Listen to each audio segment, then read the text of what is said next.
ഞാൻ നേരത്തെ പല ആവർത്തി പറഞ്ഞിട്ടുണ്ട്. അതായത് ഇന്ത്യയുടെ ഈ 18 മുതൽ 35 വയസ്സ് വരെയുള്ള ഒരു ജനറേഷൻ ഉണ്ട്. ഇവരൊന്നും കോൺഗ്രസിന് വോട്ട് ചെയ്യുന്നില്ല. അവർക്കെല്ലാം താല്പര്യം ഈ പറയുന്ന ഡൈനാസ്റ്റി, അതിനോടൊന്നും താല്പര്യമൊന്നുമില്ല. അവർക്ക് ഇന്ത്യ എന്ന് പറഞ്ഞ രാജ്യം ഈ പറയുന്ന ഒരു ഫാമിലിയുടെ അല്ല, ഒരു ചായക്കടക്കാരൻ്റെയാണ്, ഒരു ചുമട്ടുതൊഴിലാളിയുടെയാണ്, ഒരു സൈക്കിൾ ഓടിക്കുന്നവൻ്റെയാണ്. ഈ രീതിയിലോട്ട് വന്നത് ഇന്നും ഈ കോൺഗ്രസ് പാർട്ടിക്ക് പിടികിട്ടിയില്ലെന്നാണ് എൻ്റെ ഒരു അസംഷൻ.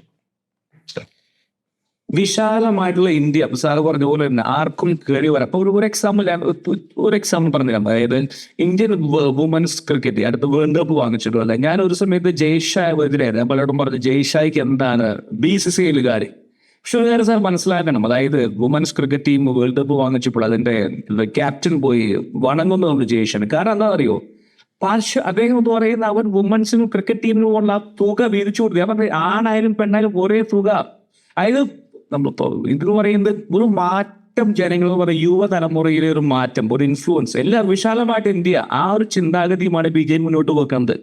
ഇപ്പൊ 85% ഹിന്ദുസ് ആയിട്ട് പോലും ഇന്ത്യ എപ്പോഴും മതതരത്വം. ഇന്ന് ഞാൻ ക്രിസ്ത്യാനി ആയിട്ടുള്ള എനിക്ക് ഇന്ത്യയിൽ എവിടെ പോകാം. ഞാൻ പറഞ്ഞു വരുന്ന പല പോയിന്റുകളും പറഞ്ഞു വരുന്നത് ഇതാണ് ജനങ്ങൾ ചിന്തിക്കുന്നു പറയുന്നത്. ജനങ്ങൾ ഡിപ്പെൻഡൻസി, അതായത് വിദേശ രാജ്യങ്ങളിൽ ഇന്ത്യ നേരിടുന്ന പ്രശ്നങ്ങൾക്ക് ഒരു പരിഹാരം കാണാൻ നരേന്ദ്രമോദിക്ക് പറ്റുമെന്നുള്ള ഉറച്ച വിശ്വാസം ഇന്ന് ജെൻസിയുടെ ഭാഗത്തുണ്ട്, ഈ മെട്രോസിനുണ്ട്.